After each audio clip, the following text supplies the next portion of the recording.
Bonjour à tous, alors aujourd'hui je vous propose de travailler les fractions. Alors les fractions, c'est quelque chose de très important en maths, et donc on en a toujours besoin au lycée, et donc c'est l'occasion de remettre les choses à plat sur une série de quelques exercices. Donc comme d'habitude, je mets le livret avec les liens en pièces jointes. Donc ici, on va donc mettre sous forme de fractions des additions, des soustractions, des multiplications et quelques divisions. Donc je rappellerai comme ça les bases au fur et à mesure. Donc on est parti.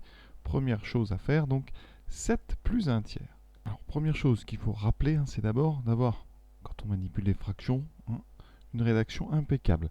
Alors ici, le symbole égal, eh bien, il va servir de référence. Et le plus ici entre les deux nombres doit être au même niveau.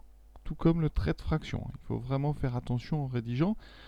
Alors maintenant, comment est-ce qu'on additionne des nombres? Pour les mettre sous forme de fraction, eh bien, il faut les mettre au même dénominateur. Et là, on arrive sur un petit problème parce que 7 n'a pas de dénominateur. Et donc, il faut bien comprendre qu'un nombre entier, un 7, eh bien, c'est tout simplement 7 sur 1. Donc ici, on a bien deux fractions avec des dénominateurs différents qui sont 1 et 3. Et donc, on va additionner deux fractions. Alors pour ça, je vais vous apprendre une petite méthode, si vous ne la connaissez pas, qui permet de gagner du temps. Alors quand on a, alors on va faire ça avec des lettres, quand on a A sur B plus C sur D à mettre au même dénominateur, vous allez voir, ici, on doit multiplier la première fraction par D, donc on va multiplier en haut et en bas par D, et la deuxième fraction, on la multiplie en haut et en bas par B. D'accord? Donc ici, on va mettre B fois C, et ici B fois D. Et vous voyez qu'on a le même dénominateur. Ça, c'est la règle numéro 1 dans les fractions. Quand on a, par exemple, 3 sur 8, on peut multiplier en haut et en bas par ce qu'on veut. Ce qui fait que 3 sur 8, c'est égal, par exemple, à 3 fois 2 sur 8 fois 2. On peut multiplier en haut et en bas par ce qu'on veut. C'est cette propriété-là qui permet de mettre au même dénominateur. Et ensuite, on va regrouper les deux fractions sous forme d'une seule fraction puisqu'elles ont le même dénominateur. Ça sera donc en dessous B fois D, qu'on écrit BD. Et en haut, vous voyez, qu'est-ce qu'on a? On a AD plus BC. Alors, qu'est-ce que c'est AD plus BC? Si on regarde la fraction A sur B et la fraction C sur D, AD plus BC, c'est donc le numérateur du début fois le deuxième dénominateur et ensuite le premier dénominateur fois le deuxième numérateur. Et tout ça avec un symbole plus au milieu. Et donc on va faire ici une sorte de petite boucle. On va faire A fois D plus B fois C. Et ça va permettre comme ça d'aller assez vite. Donc ici on va faire 7 fois 3. Donc on obtiendra 7 fois 3 plus 1 fois 1 divisé par 1 fois 3. D'accord? Et ça donne ceci. Donc 7 fois 3 plus 1 fois 1.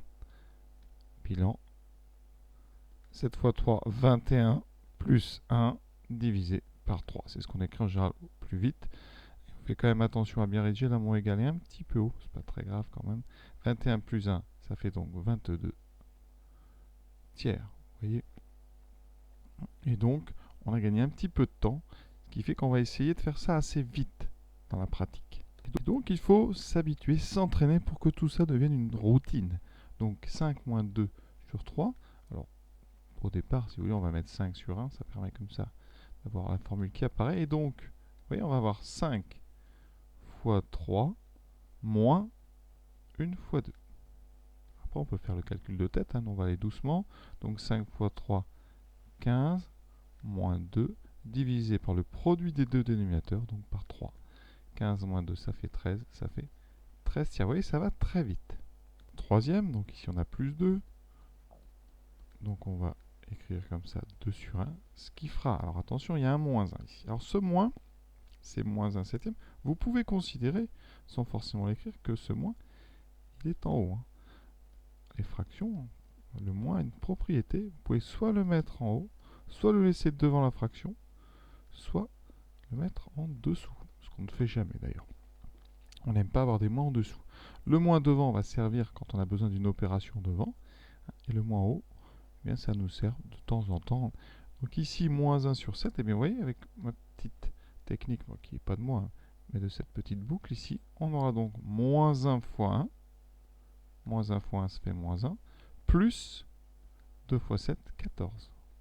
divisé par 7 fois 1, donc 7. Et ensuite, moins 1 plus 14, ça fait 14 moins 1, ça fait donc 13 septièmes.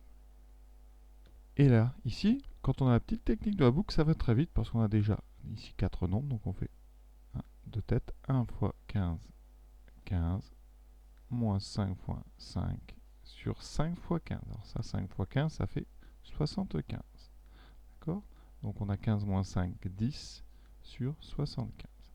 Alors ici, on n'a pas eu l'occasion de le faire jusqu'à présent, mais on peut simplifier parce que 10 et 75 sont des multiples de 5.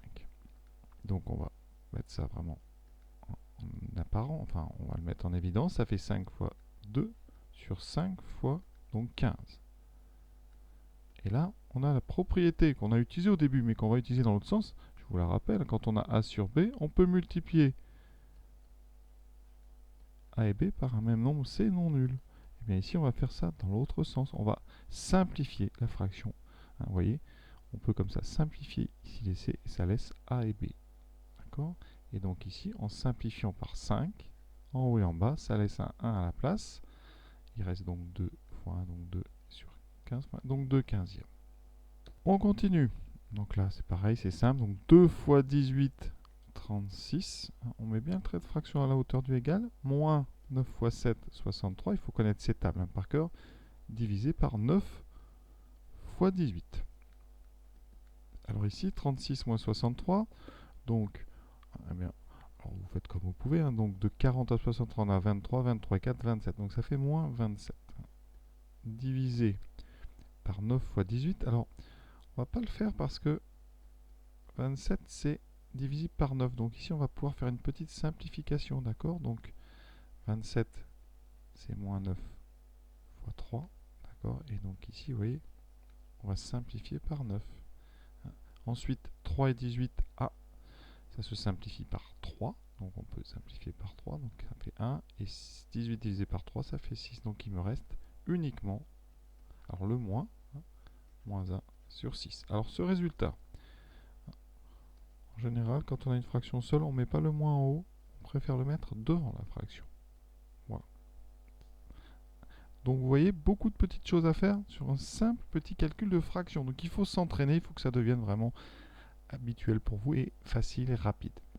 On va revenir sur les deux précédents parce qu'il y a d'autres façons de faire les mises au même dénominateur. Là j'ai fait la technique avec cette petite boucle, mais on peut aussi, hein, quand on a un petit peu de temps, eh bien, essayer de regarder les choses. Ici, on a 5 et 15 au dénominateur, et donc on aurait peut-être intérêt de prendre un dénominateur plus simple et de ne pas utiliser la méthode simple, hein, de faire ici, hein, on a 5 qui multiplié par 3 donnerait 15, donc on a tout intérêt à multiplier la première fraction par 3 en haut et en bas, hein, de façon à avoir ici 3 sur 15 moins 1 sur 15. Et dans ce cas-là, vous voyez, ça va aller beaucoup plus vite. Hein, on va faire donc une seule fraction et en haut on aura 3 moins 1. Et là vous voyez on a gagné beaucoup de temps.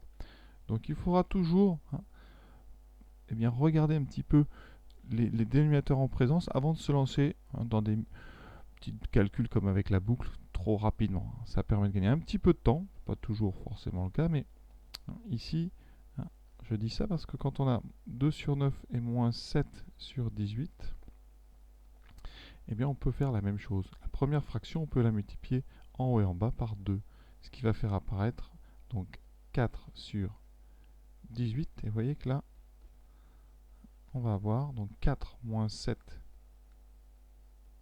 sur 18, donc on a moins 3 sur 18. On arrive à évidemment à la même chose, ensuite on simplifie par 3, ce qui donne, donc le moins je le mets devant, moins 1 sur 6. Donc il faudra y penser, c'est regarder les dénominateurs avant de se lancer peut-être dans des plus gros calculs. Et d'ailleurs, quand à la fin de votre calcul, comme j'ai fait pour Kyle, on a beaucoup de simplifications, c'est parfois qu'on a justement oublié de chercher un dénominateur un petit peu plus court, comme je viens de le faire.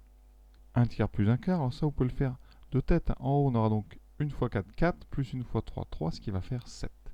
7 sur 12.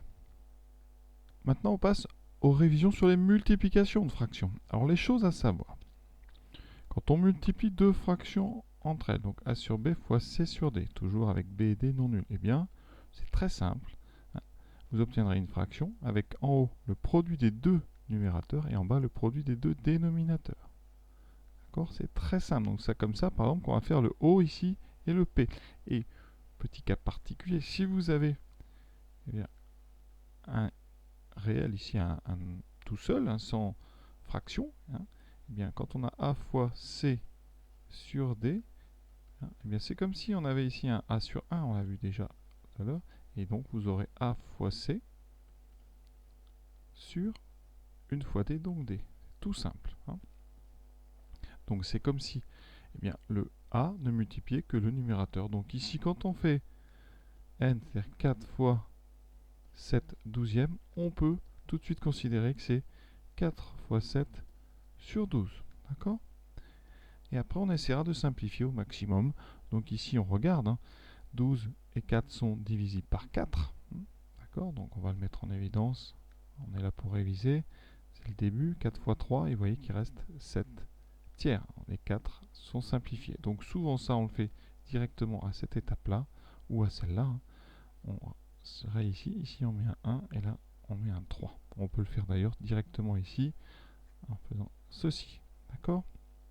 Le haut, très simple. Ici, donc, produit de deux fractions. Donc, on aura 1 fois 1 divisé par 2 fois 6, 12. Très rapide, vous voyez. On peut faire le P dans la foulée. 2 tiers fois 7 huitièmes. Alors, on va simplifier avant. Hein, parce que, comme ça évitera de faire des grosses multiplications.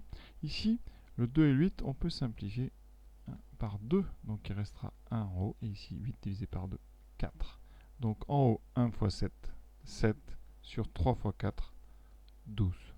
Donc voilà ce qu'il faut savoir sur les multiplications de fractions. Vous voyez, il n'y a pas grand-chose. Alors maintenant, on passe aux divisions. Alors le symbole de division que j'ai mis là, on va s'en passer. Hein, au lycée, on utilise le trait de fraction. Donc, par exemple, Q, qu'on écrit ici 3 quarts divisé par 2, on ne l'écrira plus comme ça. On écrira 3 quarts divisé par 2. Alors il faut vraiment avoir là une rédaction impeccable. Le trait de fraction ici, la grande division, est à la hauteur du égal. Hein. Donc il faut vraiment bien faire ça. Alors la propriété, il n'y en a pas de 50. Enfin, les propriétés, quand on a ici A sur B divisé par C sur D, il y a une phrase qu'on répète tout le temps. Quand on divise par une fraction, ça revient à multiplier par son inverse. Donc diviser la fraction A sur B par C sur D, ça revient à multiplier A sur B par l'inverse de C sur D, c'est-à-dire D sur C. D'accord? Donc, cas particulier, si on fait 1 sur une fraction, ça revient à la même fraction, mais dans le cas où on a inversé les deux étages. D'accord?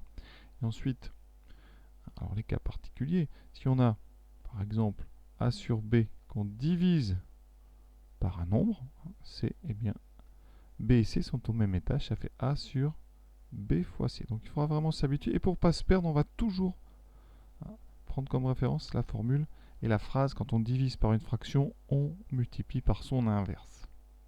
Et ici, vous voyez, 3 quarts divisé par 2, ça va donc faire 3 quarts multiplié par l'inverse de 2, c'est-à-dire 1 sur 2. Tout se passe comme si ici on avait ce 2 sur 1 qu'on peut comme ça rajouter. Et après, on fait une multiplication de fractions.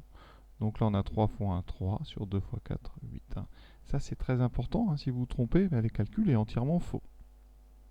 1 tiers divisé par 1 demi, ça va donc donner, alors il faut prévoir, 1 tiers divisé par 1 demi. Et la phrase va vous aider. Ça revient donc à multiplier 1 tiers par l'inverse de 1 demi, c'est-à-dire 2 sur 1, donc 2.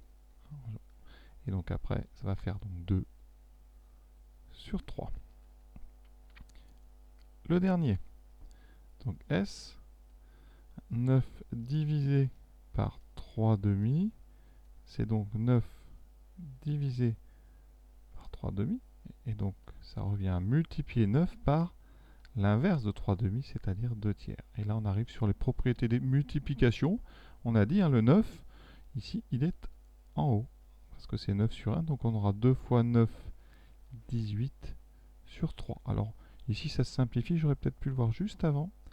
Ici, on peut simplifier par 3, donc il reste 3, et ici, il reste 1, donc ce qu'on voit ici, 18 divisé par 3, ça fait donc ici 6 et 1, donc il reste 6, d'accord? 3 fois 2 sur 1 fois 1.